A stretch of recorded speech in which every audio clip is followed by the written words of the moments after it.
भारत के सुरक्षा सलाहकार अजीत डोवल 2 दिन के दौरे पर मॉस्को पहुंच गए हैं। डोवल रूस के एनएसए निकोलाई पत्रुशेव के साथ साथ अन्य रूसी अधिकारियों से भी मुलाकात करेंगे। पाकिस्तान यूक्रेन को रूस के खिलाफ लड़ने के लिए असलहा फराहम कर रहा है। यही वजह है कि मॉस्को में होने वाली बैठक से इस्लामाबाद में बेचैनी है। जो डिसअपॉइंटमेंट है, क्या यही वजह बनी कि तालिबान ने भारत की तरफ भी रजू किया और उनके लिए जो एक लिहाज से वापसी का रास्ता भी उनके लिए बनाया। डोवल अफगानिस्तान के मुद्दे पर भी रूस के साथ चर्चा करेंगे और अफगानिस्तान में पाकिस्तान की साजिश को नाकाम करने की कोशिश करेंगे। हमारी लॉयल्टी हमारे मुल्क के लिए, हमारी लॉयल्टी कोई America, Russia, Ukraine, China, Taiwan के लिए नहीं है। भारत की लॉयल्टी भारत के लिए है, ये साफ सीधी बात है।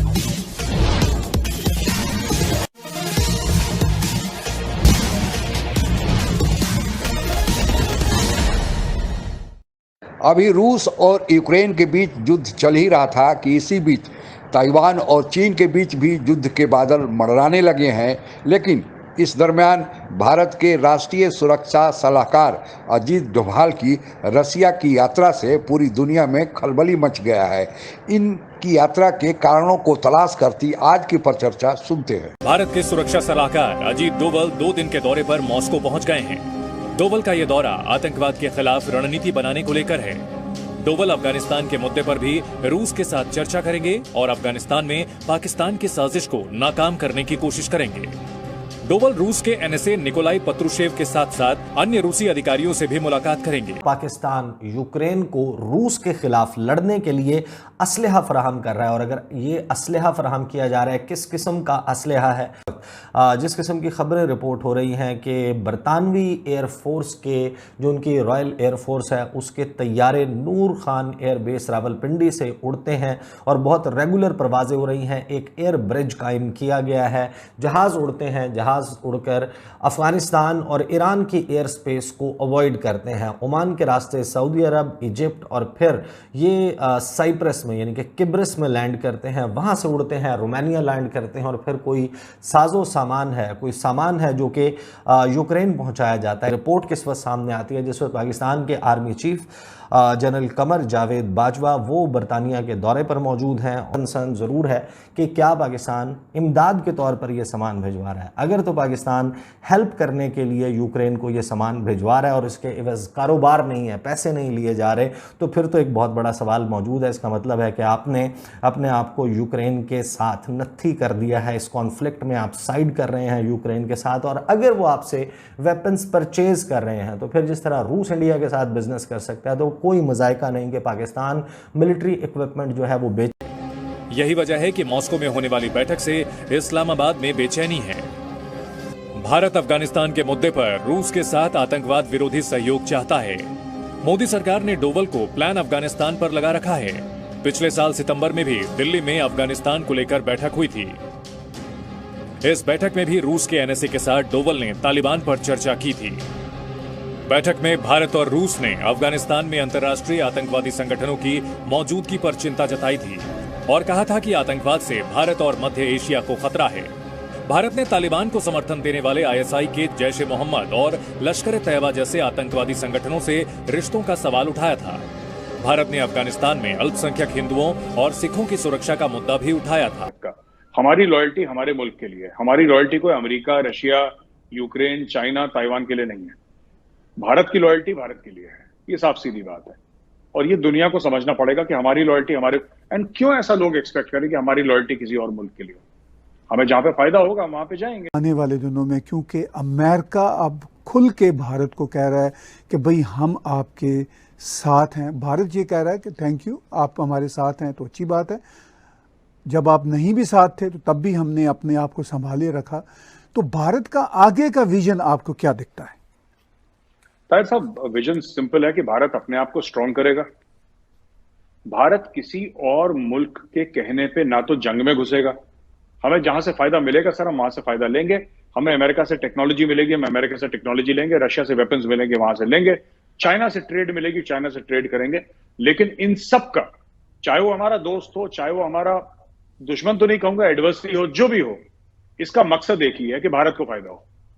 जो भारत के प्राइम मिनिस्टर हैं नरेंद्र मोदी जी, उनका भी एक ही मकसद है, और उनके अंडर जो मोदी सरकार है पूरी की पूरी, उसका भी एक ही मकसद है कि हम जिस भी रिलेशनशिप में है किसी भी देश के साथ, उसका एक ही मकसद है कि भारत और तगड़ा हो, भारत और मजबूत हो, कि कल भारत एक ग्लोबल सुपर पावर की तरह सामने उभरे। भारत को चिंता है कि अगर पाकिस्तानी आतंकी संगठन अफगानिस्तान में पनाह लेते हैं तो उसके लिए मुश्किलें बढ़ जाएंगी। भारत अपनी इस चिंता को खत्म करने की कोशिशों के तहत तालिबान के साथ रिश्ते बेहतर करना चाहता है ताकि पाकिस्तान और उसके आतंकी संगठनों को काबू में किया जा सके। पाकिस्तान कश्मीर में दम तोड़ते आतंकवाद में नई जान फूंकने के लिए तालिबान का इस्तेमाल करना चाहता है। वैसे तालिबान का रवैया अभी खुले तौर पर भारत विरोध नहीं है, लेकिन भारत जानता है कि आईएसआई के इशारे पर चलने वाले तालिबान पर भरोसा करना संभव नहीं है। तालिबानी सरकार में हक्कानी नेटवर्क के मंत्री हैं। हक्कानी नेटवर्क काबुल में भारतीय दूतावास पर हमले में शामिल था। काबुल पर कब्जे के बाद तालिबान ने रूस की तरफ दोस्ती का हाथ बढ़ाया था। इसलिए भारत रूस के साथ मिलकर तालिबान को संदेश देने की कोशिश में लगा है। संदेश ये कि उसका उद्देश्य तालिबान को उखाड़ फेंकने के लिए किसी गठबंधन से हाथ मिलाना नहीं, बल्कि आईएसआईएस और अल कायदा जैसे संगठनों को रोकना है। इसके साथ ही एनएसए अजीत डोवल रूस के साथ खाद्य और ऊर्जा सुरक्षा सहित कई मुद्दों पर चर्चा करेंगे। जो डिसअपॉइंटमेंट है, क्या यही वजह बनी कि तालिबान ने भारत की तरफ भी रुजू किया और उनके लिए जो एक लिहाज से वापसी का रास्ता भी उनके लिए बनाया और उनको एम्बेसी भी उन्होंने खोली। तो भारत और तालिबान की जो हुकूमत उसके दरमियान जो एक कॉन्टेक्ट्स हुए हैं और अब भारत ने अपना सफारत खाना भी काबुल में खोल लिया, उसको आप किस तनाजुर में देखते हैं? देखिए, दो एक चीजें हैं जिनको जाहिर बात है देखना पड़ता है, और उन्हीं की वजह से मैं समझता हूँ तालिबान हमसे थोड़े से नाराज भी है और हिंदुस्तान की तरफ झुकाव अब तो खुल के बात आ गई। तो ये कई चीजों में हमने एक एक करके छोटे छोटे जो गलतियां की है वो गलतियां एक्यूमुलेट हो गई और तालिबान आपसे आहिस्ता आहिस्ता हिंदुस्तान की तरफ मूव कर ली। उसके थोड़े दिन बाद फिर हिंदुस्तानी डेलीगेशन काबुल आ गई थी, तो उन्होंने आमिर खान मुत्तकी और बाकी लोगों से मुलाकातें की। तो मुल्ला उमर साहब के साहिबजादे, शायद मुल्ला याकूब नाम है जो उनका, मुल्ला याकूब, उन्होंने इंडियन टेलीविजन को इंटरव्यू दी। वो क्लिप मुझे किसी ने भेजी थी, आपने भी देखी होगी, जिसमें खुल के कहता है कि अगर हिंदुस्तान हमें तस्लीम कर ले तो हमें कोई हिचकिचाहट नहीं होगी कि हम अपने फोर्सेस हिंदुस्तान भेजें कि वो वहां पे ट्रेनिंग करें। हमारे देश के राष्ट्रीय सुरक्षा सलाहकार अजीत डोभाल की जो रूस की यात्रा है उसके बारे में आधिकारिक तौर पर यह बताया गया है कि उनकी यह यात्रा अफगानिस्तान में जो तालिबानियों की सरकार आई है उनके सरकार के भविष्य को लेकर है, क्योंकि अभी तक किसी भी देश ने अफगानिस्तान में तालिबानियों के सरकार को मान्यता नहीं दिया है, जबकि उनके सरकार को अफगानिस्तान में आए 1 साल हो गया। पिछले 15 अगस्त को ही वे काबुल पर अपना कब्जा घोषित किए थे। हालांकि यह बात बहुत लोगों को गले नहीं उतर पा रही है कि एक तरफ रूस और यूक्रेन का युद्ध चल रहा है और इसी बीच ताइवान और चीन के बीच युद्ध की आशंका आगे प्रबल हो चली है। इस बीच रूस और भारत के बीच चर्चा यह लोगों को समझ में नहीं आ रही है कि क्या इस युद्ध के बादल जब पूरी दुनिया पर मंडरा रहे हैं तो क्या अफगानिस्तान में तालिबानियों के लिए भारत और रूस चिंतित है। इस संबंध में कई राजनीतिक पंडित अलग अलग कयास लगा रहे हैं। एक कयास यह है कि रूस और यूक्रेन के बीच जब युद्ध चल रहा था तो भारत अपने को तटस्थ बनाए रखे हुए था, लेकिन क्या चीन और ताइवान के बीच युद्ध चालू होगा तो भारत अपने को तटस्थ बनाए रख पाएगा, क्योंकि चीन और भारत के बीच सीमा पर तनाव अभी जारी है। अभी ताइवान की राष्ट्रपति ने भारत को धन्यवाद भी दिया कि भारत ने जो उसे सपोर्ट किया, जो अभी चीन उसकी ताइवान की घेराबंदी करके उसके चारों तरफ नेवल एक्सरसाइज किया। अब इसी को लेकर रूस और भारत नज़दीक आ रहे हैं।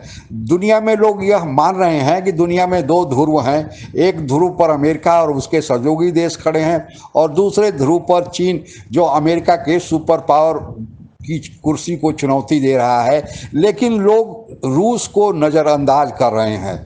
आप लोगों को पता ही होगा कि 1991 के पहले सोवियत संघ यानी यूएसएसआर था, और वही यूएसएसआर टूटा, और सोवियत संघ के टूटने के बाद रूस सहित 15 देश बन गए, जिसमें यूक्रेन भी शामिल है।